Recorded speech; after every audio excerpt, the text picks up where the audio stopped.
మీ business ఏదైనా మీ ఊర్లో promotion చేయాలంటే అది సుమన్ టీవీతోనే సాధ్యం. ఇప్పుడే సంప్రదించండి. రైతాంగాన్ని కన్ఫ్యూజన్ చేసేటువంటి ఒక ప్రక్రియ స్టార్ట్ చేశారు కాబట్టి తెలంగాణ రైతాంగానికి, అందులో ముఖ్యంగా హుస్నాబాద్ శాసనసభ్యుడిగా హుస్నాబాద్ నియోజకవర్గ రైతాంగానికి కూడా మీరెక్కడ ఆందోళన చెందొద్దు.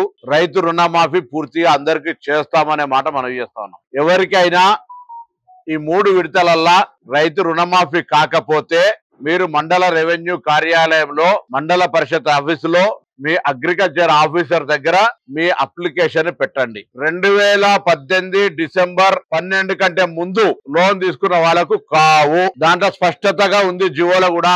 2018 డిసెంబర్ 12 కంటే ముందు లోన్ తీసుకొని ఉన్నటువంటి వాళ్ళ అమౌంట్ ఎంత మందికి ఉన్నా అది లోన్ మాఫీ కాదు, నిబంధనలలోనే ఉంది. 2023 డిసెంబర్ 9 తర్వాత ఈ 8 నెలల్లో ఎవరైనా లోన్ తీసుకుంటే కూడా మాఫీ కాదు. అంటే డిసెంబర్ 9 కంటే ముందు 2023, డిసెంబర్ 12 2018 తర్వాత లోన్ తీసుకున్న వాళ్ళకు ఎవరికైనా మాఫీ కాకపోతే మా ప్రభుత్వం బాధ్యత వహిస్తుంది. ఇందులో ఏమైతే, ఉదాహరణకు హుస్నాబాద్ సింగిల్ విండోలో 4000 మంది సభ్యులు ఉన్నారు. 4000 మంది సభ్యుల అప్పు తీసుకున్నటువంటి వాళ్ళు అప్పు తీసుకోవచ్చు. ఉదాహరణకు నేను ఒక బ్యాంకు గురించి చెప్తా ఉన్నా, మీరు రేపు పొద్దున కూడా ఇక్కడనే ప్రెసిడెంట్ ఉన్నారు, వెరిఫై చేసుకోవచ్చు. హుస్నాబాద్ సింగిల్ విండో కింద 4000 సభ్యులు ఉన్నారు, రైతులే. అందులో 900 మంది మాత్రమే క్రయ విక్రయ లోన్లు తీసుకుని ఎలిజిబిలిటీ వచ్చారు. అలా 70% పైన లోన్లు మాఫీ అయినాయి. మిగిలినటువంటి వాళ్ళు 2 లక్షల పైన ఉన్నటువంటి వాళ్ళు, 2 లక్షల పైన ఉన్నటువంటి వాళ్ళకి సంబంధించి మేము ముందు నుంచి చెప్తా ఉన్నాం, 2 లక్షల లోపల ఉన్న వాళ్ళకి లోన్ మాఫీ చేస్తామని. 2 లక్షల పైన ఉన్నటువంటి వాళ్ళ ఇవన్నీ ఫిర్యాదులు తీసుకొని వాళ్ళందరూ కూడా చేస్తాం. ఓపిక ఉంటాం. మేము ముందు నుంచి మేము ఎక్కడ కూడా అబద్ధంగాని ₹1,00,000 మొదటి 5 సంవత్సరాల్లో టీఆర్ఎస్ 5 సార్లు ఇచ్చి రైతులకు వచ్చిందా రాలేదు, బరకతుందా లేదనే విధంగా లోన్ మాఫీ చేసిరా చేయలేదా అనే పరిస్థితుల్లో వాళ్ళ పరిస్థితి ఉంటే, దాని తదుపరి కూడా ప్రకటించింది లోన్ మాఫీ ఏ విధంగా జరిగింది జరగలేదో యావత్ తెలంగాణ రైతులకు తెలుసు. టిఆర్ఎస్ పార్టీ లోన్ మాఫీ యొక్క విధానం ఏ విధంగా రైతులకు న్యాయం జరగలేదని తెలుసు.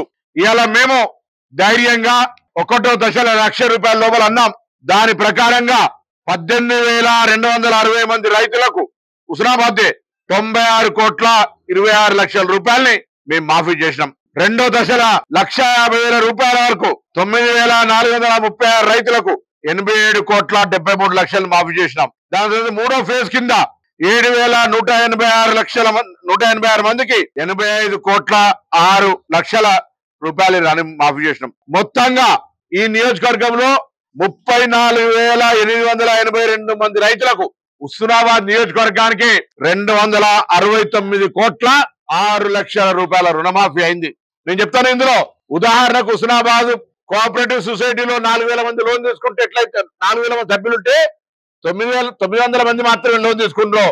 ఈ నియోజకవర్గంలో దాదాపు 1,00,000 మంది రైతులు ఉన్నారు. అందులో 60%, 70%, 50% లోన్ తీసుకున్నారు. లోన్ తీసుకున్న వాళ్ళ కొంత కేటగిరీ 2018 కంటే ముందున్నారు, కొంతమంది 2023కు ముందున్నారు, కొంతమంది 2 లక్షల పైన ఉన్నారు. ఈ 3 కేటగిరీలలో 2018కు ముందు ఉన్నటువంటి డిసెంబర్ కటాఫ్ ముందున్న వాళ్ళకు మేము ఇస్తామని చెప్పలే, మా ఎన్నికల మేనిఫెస్టోలో లేం. 2000 మేము ఏదో ఒక కటాఫ్ డేట్ పెట్టుకోవాలం. మా ప్రభుత్వం అధికారంలోకి వచ్చి 7 తారీఖు నాడు మంత్రివర్గ ప్రమాణ స్వీకారం చేసినప్పటికీ 9 నాడు బస్ ఫ్రీ ఎట్లా పెట్టామో అదే రోజు కటాఫ్ డేట్ పెట్టుకొని దాని వరకు ఉన్నటువంటి లోన్లన్నీ మాఫీ చేస్తా ఉన్నాం. ఇంత పెద్ద ఎత్తున మాఫీ చేస్తా ఉంటుంటే అసలు రైతుల పట్ల లోన్ మాఫీ చేస్తామన్న హామీని అమలు చేయని టిఆర్ఎస్ పార్టీ ఒకవైపు అయితే, అసలు రైతులకు సంబంధించి కేంద్రంలో అధికారంలోకి వచ్చిన తర్వాత మేము గతంలో 2005-6లో దేశం మొత్తం ₹1,00,000 లోన్ మాఫీ ఒకటేసారి చేసినాం. దాని తర్వాత ఇలా దేశంలో చరిత్రలో 29 రాష్ట్రాల్లో ఏ రాష్ట్రం చేయని విధంగా ధైర్యంగా ఎన్నికల్లో మాట ఇచ్చిన విధంగా ఇలా లోన్ మాఫీ చేసినాం. ప్రశంసించాల్సిన వాళ్ళు విమర్శిస్తా ఉన్నారు, విమర్శించాల్సిన వాళ్ళు ఇద్దరు కలిసి విమర్శిస్తా ఉన్నారు. బీఆర్ఎస్ టీఆర్ఎస్ వాళ్ళు ఇద్దరి గొంతు, ట్యూనింగ్, సాంగ్, డాన్స్ అంతా కూడా ఇద్దరు ఒకటే ఉంది. దీన్ని బట్టి రైతులు అర్థం చేసుకోండి. కేంద్రం ఏమి ఇవ్వాలి రైతులకు, రాష్ట్రంలో టిఆర్ఎస్ పార్టీ 10 ఏళ్ల అధికారంలో ఉన్నప్పుడు రుణమాఫీ ఏ విధంగా చేసిందో మీ అందరికి కొత్తగా నేను చెప్పే అవసరం లే. మేము కాంగ్రెస్ పార్టీ అధికారంలోకి వచ్చిన తర్వాత అనేక కార్యక్రమాలు చేస్తూ ఆర్థికంగా ఇబ్బందులు ఉన్నప్పటికీ కూడా ఈరోజు ₹1,00,000 రుణమాఫీని చేస్తామంటే ఒకటేసారి చేసినాం. 1,50,000 చేసినాం, ₹2,00,000 చేసినాం. 2 లక్షల పై ఉన్నటువంటి వాళ్ళు కూడా ఆందోళన చెందకండి, వాళ్ళకు కూడా పేమెంట్ జరుగుతుంది. మీరు లోన్ అసలు తీసుకోని వాళ్ళు 2018కి ముందున్నోళ్ళు వీళ్ళు బీజేపీ టిఆర్ఎస్ చక్కెరలో పడి చేస్తే రుణమాఫీ పొందిన 35,000 మంది రైతులు హుస్నాబాద్లో ఎలా ఎక్కడికి వెళ్ళినా సంతోషంగా మాట మీద నిలబడ్డ ప్రభుత్వం ఇది. రైతులకు ఒకేసారి మాఫీ చేస్తామన్నారు, చేసిండ్రు. కేసీఆర్ లెక్క ₹1,00,000 5 సార్లు కాదు, ఒకేసారి చేసినటువంటి రైతు ప్రభుత్వాన్ని ప్రశంసిస్తుంటే కళ్ళు బైర్లు గమ్మిన వీళ్ళు ప్రభుత్వాన్ని దురుద్దేశపూర్వకంగా ఒక అబద్ధపు ప్రచారం ద్వారా లోన్ మాఫీ కాలేదని మాట చెప్తా ఉన్నారు.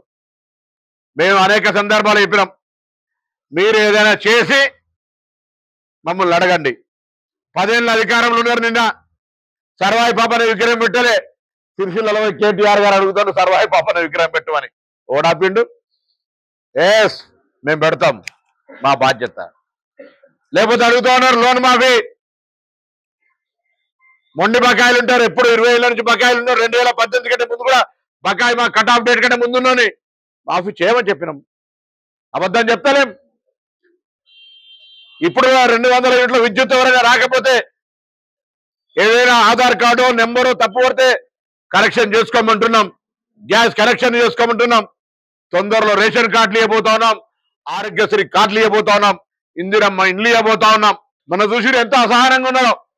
ఎంత అసహనం అంటే నిన్న రాఖీ పౌర్ణమి విధి నిర్వహణలో నేను అందరూ కూడా రవాణా శాఖ మంత్రిగా నా యావత్ సిబ్బందిని, డ్రైవర్లు కావచ్చు, కార్ కండక్టర్లు కావచ్చు, లేకపోతే ఇతర మొత్తం సిబ్బంది, మేనేజింగ్ డైరెక్టర్ నుంచి చిన్న కింద కళాశీ దాకా అందరిని అభినందిస్తా ఉన్నా.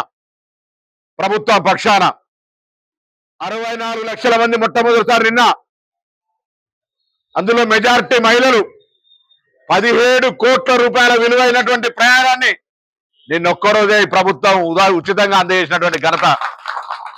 ఆర్టీసీ చరిత్రలో మొట్టమొదటిసారి దాదాపు 15 కోట్ల రూపాయల ఆదాయం వచ్చింది. ఆర్టీసీ నష్టాల నుంచి బయటకు ఎక్కుతుంటే మహిళలను కించపరిచే విధంగా బస్సులో ఉల్లిపాయలు తీస్తారు, ఎల్లిపాయలు తీస్తారని వీడియోలు మీరే తయారు చేసి పెట్టారు.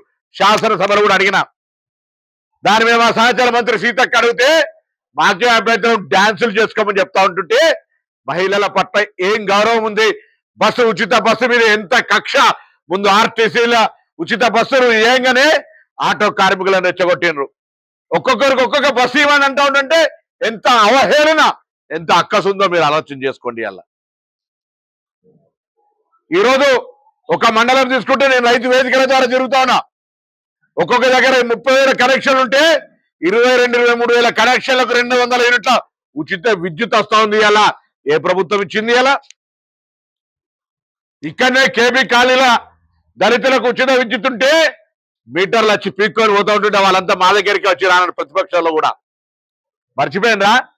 పొట్లపల్లిలా, బొమ్మనపల్లిలో అనేక గ్రామాలు ఈ విధంగా జరిగిన మాట వాస్తవం కాదా? ఇలా 200 యూనిట్లు కరెంట్ ఉచితంగా ఇస్తున్న ప్రభుత్వం మాది కాదా?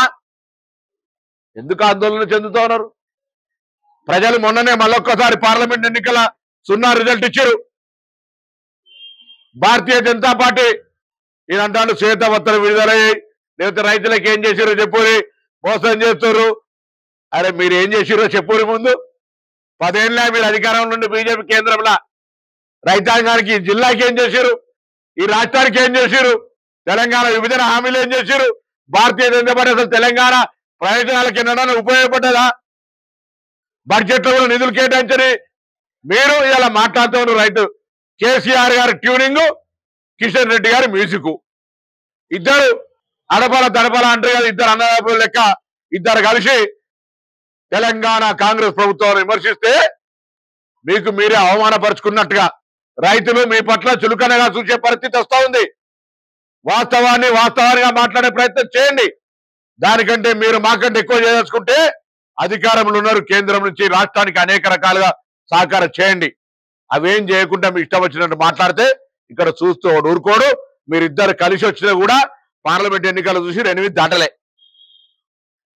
నోట్లో ఒకరికి వేసుకున్నారు, డిపాజిట్లు తప్పించుకున్నారు. అందుకే మరొక్కసారి తెలంగాణ రైతాంగం దయచేసి ఆందోళన చెందకండి. ఈ ప్రభుత్వం స్పష్టంగా 2018 డిసెంబర్ 12 కంటే ముందు తీసుకున్న వాళ్ళకు మాఫీ కాదు, డిసెంబర్ 9 2023 తీసుకున్న వాళ్ళకు మాఫీకు అసలు మాఫీ కాదు. వాళ్ళందరినీ వీళ్ళందరినీ జమ చేసుకొని కొంత టిఆర్ఎస్ పార్టీ కార్యకర్తలు కావాల్సుకొని బీజేపీ కార్యకర్తలు కలిసి ప్రభుత్వాన్ని బదనాం చేసే ప్రయత్నం చేస్తూ, దయచేసి లబ్ధి పొందిన రైతులు ఎక్కడికి వెళ్ళినా గ్రామాల్లో చాలా సంతోషంగా మా ప్రభుత్వాన్ని ప్రశంసిస్తా ఉన్నారు, ఆశీర్వదిస్తా ఉన్నారు, ఇంకా మర్యాదించమని కోరుతా ఉన్నారు. వాళ్ళందరికీ ధన్యవాదాలు.